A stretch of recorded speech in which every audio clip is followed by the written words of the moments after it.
Dear students, topic name is types of errors. D former first year, chapter 1, lecture number 3, आपका अपना doctor Sumit Jain. तो दोस्तों, इस video के माध्यम से हम आज टाइप्स ऑफ एरर के बारे में जानेंगे। एरर क्या होती है, एरर के क्या कैटेगरीज हैं, सोर्स ऑफ एरर क्या हो सकती है और उसको मिनिमाइजेशन कैसे किया जा सकता है एरर को। एक्चुअली देखा जाए तो एरर एक अपने आप में इम्पॉर्टेंट वर्ड्स है। एरर हर जगह, हर फील्ड में एरर का अपना एक रोल प्ले होता है। तो देखा जाए तो अगर हम आज केमिस्ट्री पढ़ रहे हैं, मतलब फार्मास्यूटिकल केमिस्ट्री पढ़ रहे हैं, तो इसमें एरर का क्या महत्व है, ठीक है, और उसको कैसे मिनिमाइज करना है, ये सब चीज हम आज इस वीडियो के माध्यम से जानेंगे। तो मेरा चैनल है इन्फो खजाना, प्लीज सब्सक्राइब करना ना भूलें।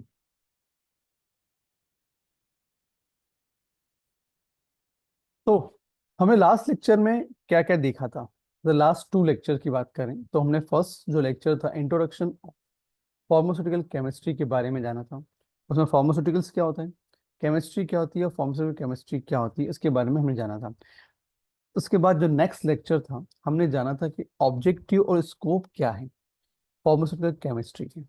आज हम जानेंगे कि एरर क्या होती है, मतलब सोर्स एरर क्या होती है एंड सोर्स ऑफ एरर क्या होती है, टाइप्स ऑफ एरर क्या होती है। उसके पहले हमको ये मालूम होना चाहिए कि एरर होती क्या है एग्जैक्टली। एरर ये अगर जब एरर के बारे में हम बात करते हैं तो एरर एक ऐसा वर्ड है जो देखा जाए तो हम ये कह सकते हैं कि it is called a human mistake.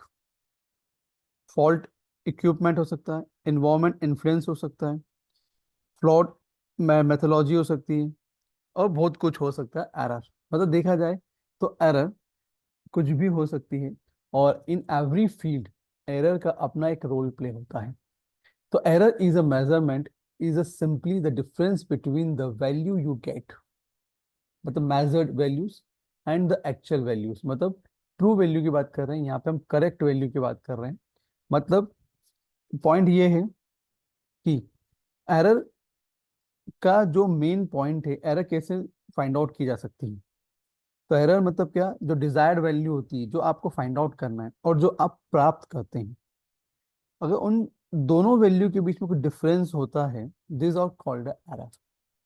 क्योंकि एक्चुअली देखा जाए, अगर आपको चाहिए था 100 और आपको मिला 99, तो आपने जो मेजर्ड वैल्यू जो है या ऑप्टेंड वैल्यू बोलो, तो आपने कितनी फाइंड की थी 99, बट आपको चाहिए की थी एक्चुअल वैल्यू कितनी थी 100। अब जब हम देखें तो जब इन दोनों के जो बीच का जो डिफरेंस होगा, उसे ही हम क्या कर रहे हैं, एरर कह रहे हैं, क्योंकि आपको एग्जैक्ट वैल्यू तो मिली ही नहीं, है ना। This are called error. अब ये एरर कई तरीके से हो सकता है, ह्यूमन मिस्टेक की वजह से हो सकता है, या यदि आप कोई इक्विपमेंट यूज कर रहे हो उसकी वजह से हो सकता है, या फिर कोई केमिकल रिएक्शन करने जा रहे हो तो उसमें कुछ एरर्स आ सकती है। ऐसे कई अलग अलग तरीके हैं जिससे आपको एरर फाइंड आउट हो सकती है। तो यहाँ सिंपल सा एग्जांपल भी दिया है। It's like when you try to guess someone age, ठीक है, एंड गेट इट रॉन्ग। जैसे आपने किसी एज, मतलब आप अपने दोस्त की किसी एज एज को गेस करते हैं और हो सकता है आपने जो गेस किया है वो क्या है, रॉन्ग हो। The difference between the your guess and the actual age is the error. ठीक है, आपने क्या किया, जो भी गेस किया था वो एक्चुअल वैल्यू से डिफरेंट था, उसे हमने क्या कह दिया, एरर किया है। तो ये सिंपल एग्जांपल आ गया। True value length of pencil is 15 centimetre. यहाँ 15 सेंटीमीटर दिया लेंथ किसकी, पेंसिल की, पर जब आपने मेजर की इस पेंसिल को तो आपको क्या मिला, 14.8 सेंटीमीटर मेजर किया। तो in this case the error would be 15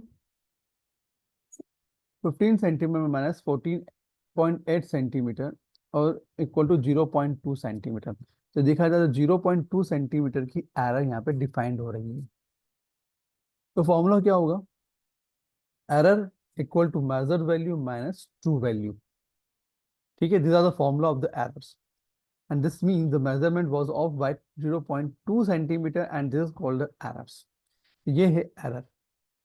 अब error types and source of error की बात कर रहे हैं यहाँ पे हम। सोर्स ऑफ एरर की अगर बात करें तो ये 3 टाइप की होती है, या कैटेगराइज करें 3 टाइप्स में। तो सिस्टमेटिक एरर हो सकती है, रैंडम एरर हो सकती है, और ग्रास ग्रॉस एरर हो सकती है। सिस्टमेटिक एरर में भी क्या हो सकता है? Instrumental error, method error, personal error और इन्वायरमेंटल एरर होते हैं, जिसको हम वन बाय वन यहाँ पे इस वीडियो के माध्यम से आपको पूरा एक one by one her point को हम क्लियर करेंगे। चलिए फर्स्ट हम समझते हैं कि सोर्स ऑफ एरर होती क्या है। सोर्स ऑफ एरर मतलब क्या? Error can occur during measurement और या experiment due to various factors. Understanding the source of error help minimizing their impact on result. The main sources are: first is systematic error. तो error can occur during measurement. Simple सी बात है, जब आप measurement करते हैं तब हमको क्या मालूम पड़ता है? और एरर फाइंड आउट होती है। ठीक है, मतलब अलग इससे कई अलग अलग फैक्टर्स भी हो सकते हैं जिसकी वजह से आपको ये मिल सकती है। ह्यूमन मिस्टेक हो सकता है, इंस्ट्रूमेंट की प्रॉब्लम हो सकती है, सो मैनी थिंग एल्स। यहाँ पे बहुत सारी प्रॉब्लम्स हो सकती है, उसकी वजह से आप सोर्स ऑफ एरर्स मतलब एरर को फाइंड आउट कर सकते हैं। अब जो है, इसमें 3 टाइप की एरर्स हमने डिस्कस की थी सोर्स ऑफ एरर में। एक डिटर्मिनेंट एरर होती है, एक नॉन डिटर्मिनेंट एरर होती है, और एक ग्रॉस एरर होती है। डिटर्मिनेंट एरर में हमने किसकी बात करें? सिस्टमेटिक एरर की बात कर रहे हैं। Systematic error are consistent repeatedly errors that occur due to the fault in the measurement process, है ना? They result in a predictable deviation from the true value, affecting accuracy but not necessary precision. This occur can often be identified and correct once their source is known. ठीक है, इसका मतलब simple सी बात बोलना चाह रहा है कि सिस्टमेटिक एरर एक कंसिस्टेंट एरर है, या यूं बोलो रिपीटेबल एरर है, जो किसकी वजह से? Due to the fault. किसी वजह से हो रहा है, किसी कारण से हो रहा है? Due to the fault. ये जो फॉल्ट की बात हो रही है, ड्यू टू द फॉल्ट, और फॉल्ट कुछ भी हो सकता है। फॉल्ट ह्यूमन मिस्टेक हो सकती है, इंस्ट्रूमेंटल एरर हो सकती है, मेथड एरर हो सकती है, ये कुछ भी फॉल्ट किसी वजह से भी हो सकता है। The result is in predictable deviation from the true value. मतलब आप जो चाह रहे थे, जो आपने जो रिजल्ट आया है, वो ट्रू वैल्यू के नियर नहीं आया है, मतलब एग्जैक्ट नहीं आया। पॉइंट ये है एग्जैक्ट आना। देखिए, पॉइंट यही है कि अगर आप कुछ भी काम करने जा रहे हो और अगर आपका आंसर एग्जैक्ट नहीं आता है तो वो एरर है, और एग्जैक्ट आ गया तो एरर नहीं है। ठीक है, इसका मतलब तो यही हुआ ना। तो ये जो नहीं आने वाला जो मैटर है, उसको क्या करना है? हमको मिनिमाइज करना है और करेक्ट करना है। अब देखा जाए तो सिंपल सा एग्जांपल मैं लेता हूँ। कई मेडिकल इंस्ट्रूमेंट्स हैं, वहाँ पे आपकी कई बार क्या होता है, चेकअप किया जाता है, टेस्टिंग की जाती है, वहाँ पे एक्यूरेसी फाइंड आउट करते हैं और प्रिसीजन भी। ठीक है, बट होता क्या है, कई बार आपका जो रिजल्ट आना चाहिए वो एग्जैक्ट नहीं आ पाता है, और एग्जैक्ट नहीं आएगा तो वो एरर कहलाएगी, और एग्जैक्ट आ गया तो एरर नहीं। ठीक है, तो हमें ऐसी मशीन बनानी है, या ऐसे इंस्ट्रूमेंट डिजाइन करने हैं, या ऐसे ड्रग को डिस्कवर करना है, या मैन्युफैक्चर करना है जो क्या हो? एग्जैक्ट हो। क्लियर है? जिसमें कुछ 1% एरर ना हो। ठीक है, 1% भी एरर नहीं होनी चाहिए, तो वो काम का है, नहीं तो मेरे लिए वो इंस्ट्रूमेंट या फिर वो दवाई या ड्रग्स कुछ भी कोई काम की नहीं। तो this error can often be identified and corrected once their source is known. तो अगर मान लो, अगर आपको सोर्स मालूम है कि किस वजह से ये एरर हो रही है, अगर वो आप उसको आइडेंटिफाई कर लेते हो तो आप इजीली क्या कर सकते हो? वो प्रॉब्लम को सॉल्व कर सकते हो, मतलब करेक्ट कर सकते हो। these are called the systematic errors.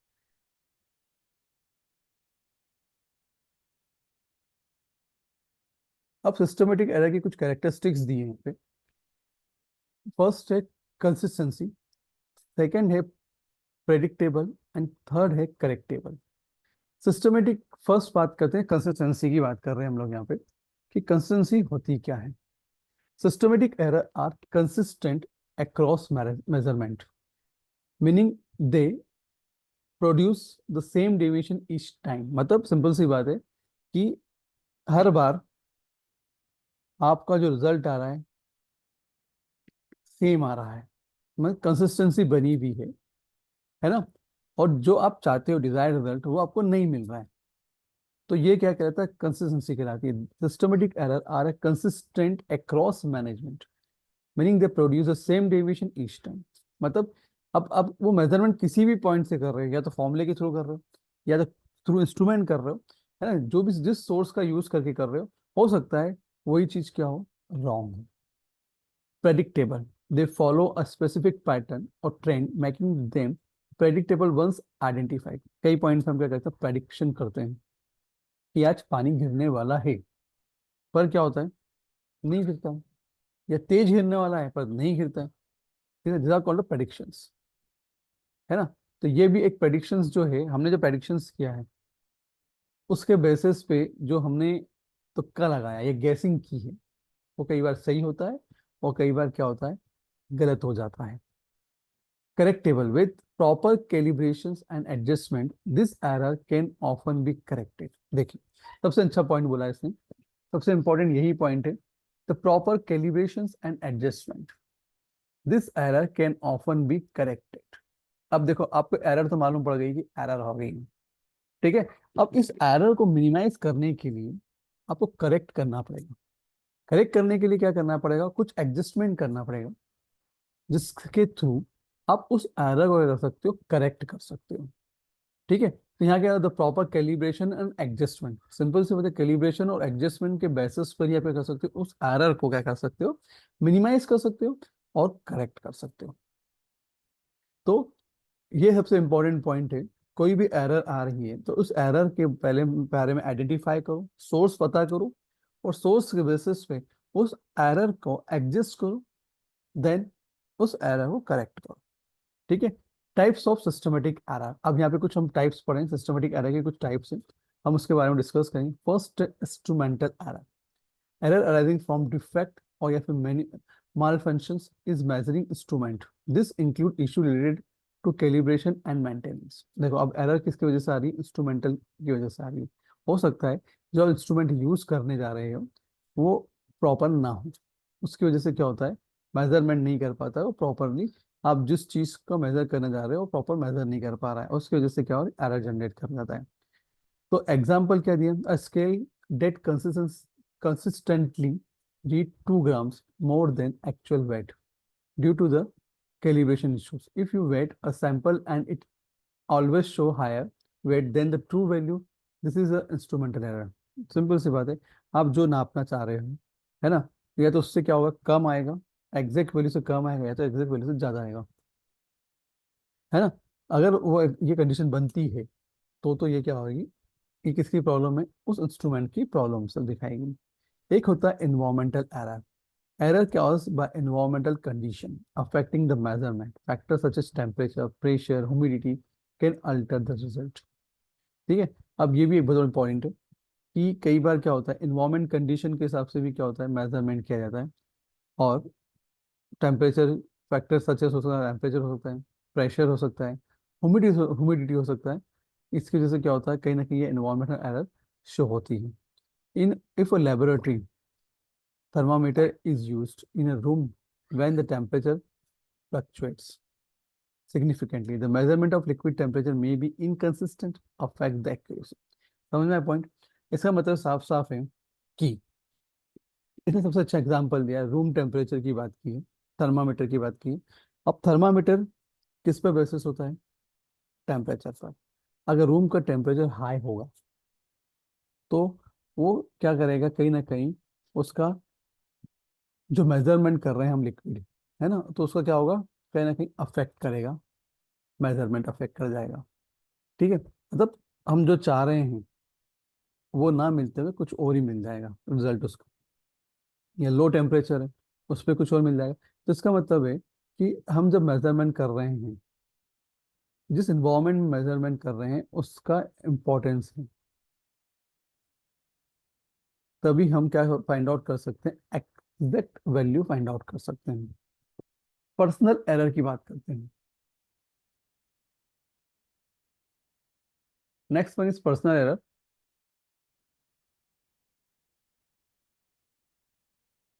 हाँ, पर्सनल एरर मतलब क्या होता है? एरर ड्यू टू मिस्टेक या biases introduce by the person conducting the measurement. अब कुछ कई बार क्या होता है, पर्सनल एरर होती है error due to the mistake, mistake हो सकती है, कारण हो सकती है ना। अब देखो पर्सन के थ्रू भी हो सकती है। This could include correct incorrect use of instrument और या failure to follow procedure accurately. देखो कई बार क्या होता है, या तो आप गलत इंस्ट्रूमेंट का यूज कर रहे हो या फिर आप जो प्रोसीजर फॉलो कर रहे हो वो गलत हो। उसकी वजह से क्या होता है कि आप जो चाह रहे हो डिजायर्ड रिजल्ट वो आपको नहीं मिल रहा है। ये भी एक क्या हो सकता है, पर्सनल एरर कहला सकती है। A technicians repeatedly use the wrong scale setting और या फिर measurement technique due to the misunderstanding the procedure leading to consistently inaccurate result. Simple सी बात है, तो साफ साफ बोल दिया कि कोई पर्सन है और बार बार क्या कर रहा है, मतलब एक गलत इंस्ट्रूमेंट का यूज करके मेजरमेंट करने की कोशिश कर रहा है, तो डेफिनेटली क्या होगा, उसको आंसर क्या मिलेगा, उसको रॉन्ग ही मिलेगा। मतलब एग्जैक्ट नहीं मिलेगा, इनएक्यूरेट मिलेगा। तो ये क्या हो सकती है, एरर हो सकती है। मेथड एरर क्या होती है? Error arising from incorrect experiment technique और प्रोसीजर। मतलब अगर मान लो आपने इनकरेक्ट एक्सपेरिमेंट किया या टेक्निक का यूज किया, प्रोसीजर का यूज किया, डेफिनेटली क्या होगा, दिस इंक्लूड इम्प्रॉपर हैंडलिंग या फिर प्रिपरेशन ऑफ सैंपल्स, है ना। तो क्या होगा, आपको जो रिजल्ट चाहिए वो आपको नहीं मिलेगा। If a chemical requires precise mixing of reagents but the mixing technique is fault, मतलब जो भी मिक्सिंग कर रहे हो, देखिए कुछ भी चीज बनाने के लिए हमको उसका एक प्रॉपर मेथड फॉलो करनी पड़ेगी कि आपको इतनी मात्रा डालनी है सल्फेट की और अदर अदर केमिकल्स की। अगर मान लो आपने उसमें कम या ज्यादा कर दिया, ठीक है, then the problem will be created now, and then the problem in the form of the error generated। ठीक है, दिस आर फॉल्ट। जो अगर आप प्रॉपर सैंपल को या जो भी आप वैल्यूज ले रहे हैं या वेरिएबल्स ले रहे हैं, अगर प्रॉपर मिक्सिंग नहीं होगी, उतनी मात्रा में मिक्सिंग नहीं होगी, तो क्या हो जाएगा, एरर जनरेट हो जाएगी। ठीक है, तो this are called a method error, जो they are totally depend on the experiment technique और या प्रोसीजर पे डिपेंड करती है। Next one is random error, मतलब इनडिटर्मिनेंट एरर कहलाता है। Second point I here, this error this error very unpredictable from measurement to measurement, है ना। अब रैंडम एरर का मतलब यही होता है कि आप कई बार क्या करते हो, जब मेजर कर रहे हो तो पहली बार उसका अंतर कुछ और आ रहा है, दूसरी बार कुछ और आ रहा है, तीसरी बार कुछ और आ रहा है, this are called random error कहलाती है। ठीक है, तो this error very unpredictable from measurement to measurement, the result from uncontrollable variable like slight changes in experimental condition और या ह्यूमन एरर। अगर मान लो आपने थोड़ा सा भी चेंज करते हो तो उसकी वजह से क्या होगा, कहीं ना कहीं आपको हर बार रिजल्ट डिफरेंट मिलेगा, है ना। डिफरेंट मिलने की वजह से क्या होगा, कोई ना कोई आपको एरर शो होगी। They affect the precision of measurement, मतलब इससे इफेक्ट किसको पड़ेगा, प्रिसीजन पर। ठीक है, एग्जाम्पल जो है ह्यूमन एरर, इंस्ट्रूमेंटल नॉइस या सैम्पलिंग वेरिएबिलिटी बात करते हैं। ह्यूमन एरर में क्या बात करें, mistake made by the analyst during sample preparations and measurement और ये डेटा रिकॉर्डिंग। ठीक है, मिस्टेक किसकी वजह से हो सकती है, analysis during sample preparations, measurement कर रहे हो या फिर डेटा रिकॉर्डिंग कर रहे हो, तो ये हो सकती है एनालिसिस में। इंस्ट्रूमेंट नॉइज मतलब electronic noise is instrument can introduce random fluctuation in measurement. Simple सी बात है, अगर बार बार कुछ ना कुछ इंस्ट्रूमेंट में फ्लक्चुएशन हो रहा है तो क्या होगा, आपका जो मेजरमेंट होगा वो एग्जैक्ट नहीं आएगा, जो चाहिए जैसा हम चाहते हैं वैसा नहीं मिलेगा। सैम्पलिंग वेरिएबिलिटी मतलब variations in the composition of sample can lead to random errors. Composition जो लेते हैं सैंपल्स का, अगर उसको बार बार चेंज करोगे, वेरिएशंस करोगे, मतलब ज़्यादा कम करोगे ज़्यादा करोगे, ठीक है ना, उसके केस में क्या होती है, एरर जनरेट होती है, this are called random error कहलाती है। तो fluctuation in electronic measurement, human error is reading instrument. Fluctuation क्या है, इन इलेक्ट्रॉनिक मेजरमेंट में होता है। ह्यूमन एरर किस में होता है, इन रीडिंग इंस्ट्रूमेंट में होता है। किसमें होता है, आप जब रीडिंग कर रहे हो इंस्ट्रूमेंट्स की वैल्यूज को, उसकी वजह से भी क्या होता है, ह्यूमन एरर शो होती है। तो ये था हमारा रैंडम एरर्स, मतलब यूं कह सकते हैं इनडिटर्मिनेट एरर कहलाएगा। Next very important, next and last important point है gross error. These are the major error typically caused by human mistake, such as using a wrong reagent, incorrect data recording या miscellaneous। ये इसकी वजह से होता है। किस किस की वजह से बोला? तो तीन इंपॉर्टेंट पॉइंट बोले हैं, ठीक है। इसके रॉन्ग रीएजेंट का यूज करना, इनकरेक्ट डेटा रिकॉर्डिंग का यूज करना, या फिर मिसलेनियस के अलावा कुछ मिस कैलकुलेशन करना, ठीक है। तो these are called a human mistake. They are often large and can be easily detected. ये कई बार क्या होता है, ज़्यादा मात्रा ज़्यादा हो सकती है, प्रॉब्लम एरर बहुत बड़ी हो सकती है, और इसको आसानी से डिटेक्ट किया जा सकता है। The aspiring a reagent, reading an instrument incorrectly, ठीक है, ये हम सब पता कर सकते हैं इजीली। अब कंसिक्वेंस ऑफ एरर, ठीक है।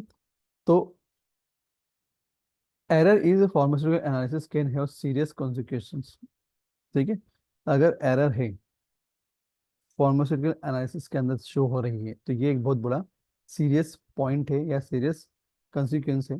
बिकॉज अगर जब हम ड्रग बना रहे हैं, अगर इस टाइप की एरर उसमें आएगी, तो वो ड्रग कोई काम की नहीं हमारे लिए। तो इनकरेक्ट डोजेस की बात कर रहे हैं। Inaccurate analytical result can lead to incorrect dosing of medications, potentially harming patients, ठीक है। अगर मान लो आपने कोई डोज बना रहे हो, या फिर, है ना, तो अगर उसकी उसमें जो मात्रा है, जो भी वेरिएबल्स ले रहे हो या जो भी एलिमेंट्स ले रहे हो, उनकी अगर मात्रा सही नहीं होगी, तो क्या होगा? नहीं होने की वजह से क्या होगा, वो पेशेंट के लिए क्या होगी, हार्मफुल हो सकती है। तो कहा जाता है कि हर चीज जो डोज ले रहे हैं, उसकी मात्रा क्या होनी चाहिए, proper standard format, standard form को, स्टैंडर्ड मान को यूज करना चाहिए, और उसकी क्वालिटी को मेंटेन करनी चाहिए, और उतनी मात्रा में लेना चाहिए जितनी मात्रा में हमको जरूरत है। अगर मान लो फॉर एग्जाम्पल हमने इनो की बात करी, इनो जरूरत से ज़्यादा पी लिया, तब भी प्रॉब्लम है। इनो को अगर उस लिमिट में ही पियेंगे तो हमारे लिए, हमारी पेट के लिए बहुत अच्छा है। अगर ज़्यादा मात्रा में लोगे तो हमारे लिए प्रॉब्लम हो सकता है, उस जो स्टोमक के लिए प्रॉब्लम बन सकता है, ठीक है। ऐसे कई एग्जाम्पल्स हैं।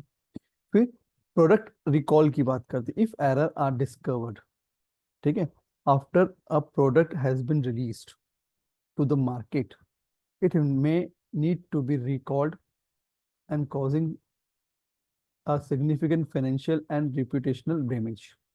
देखिए, प्रोडक्ट रिकॉल की बात कर रहे हैं, सिंपल सी बात है। आप अपना कोई मार्केट में प्रोडक्ट लॉन्च कर दिया, आपने टेस्टिंग की, क्वालिटी का चेक किया, एवरी पॉइंट में हर चीज़ किया, उसके बावजूद भी क्या है, उसमें एरर आ रही है, ठीक है, और उसको क्या आपने लॉन्च कर दिया मार्केट के अंदर, तो आप क्या कर सकते हो, उसे रिकॉल कर सकते हो, है ना, फाइंड आउट कर सकते हो कि क्यों प्रॉब्लम्स आ रही है, उसमें फिर चेंजेस कर सकते हो, अपडेशंस कर सकते हो, और फिर न्यू वर्जन में वापस से नई दवाइयाँ या नए प्रोडक्ट को डिज़ाइन कर सकते हो, और सामने वाले को उसका हर्जाना भी दे सकते हो, जो जो मैटर्स है उस टेस्ट को लेके। Loss of consumer confidence, error can Erode consumer trust in pharmaceutical product and companies, ठीक है। सिंपल सी बात है, अगर मान लो फार्मास्यूटिकल कंपनीज में, ड्रग्स में अगर प्रॉब्लम्स आ रही है बार बार, है ना, और तो उससे क्या होगा, सामने वाले का क्या होगा, कहीं ना कहीं मनोबल डामाडोल करेगा, कस्टमर का, रिटेलर का, क्योंकि बिकॉज आपने जो दिया है वो अगर रॉन्ग दे रहे हो या उसमें एरर आ रही है, तो क्या होगा, हम उस दवाई को या उस ड्रग को मार्केट में लॉन्ग टर्म तक नहीं सेल कर सकते हैं, उसमें कहीं ना कहीं चेंजेस करने पड़ेंगे, और वापस से रिप्रोड्यूस करना पड़ेगा, और मार्केट में लॉन्च करना पड़ेगा, देन मार्केट में लॉन्च कर सकते हो। Last and very important point are here, minimization errors.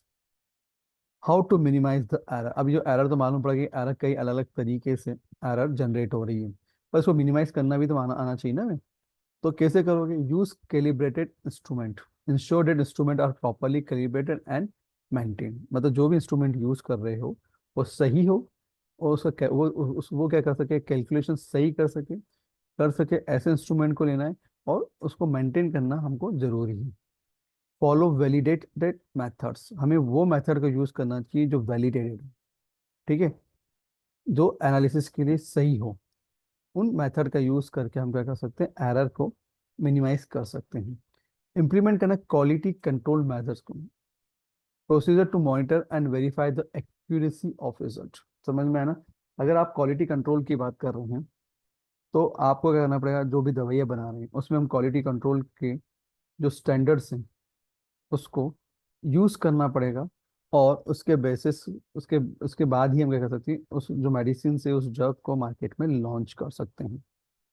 Training analysis, provide analysis with adequate training and supervision. इसके लिए हमको ट्रेनिंग की आवश्यकता होगी, एडुकेट ट्रेनिंग की आवश्यकता होगी एनालिसिस के लिए और सुपरविजन के लिए। ठीक है, किसी सुपरविजन में यूँ बोल सकते हैं।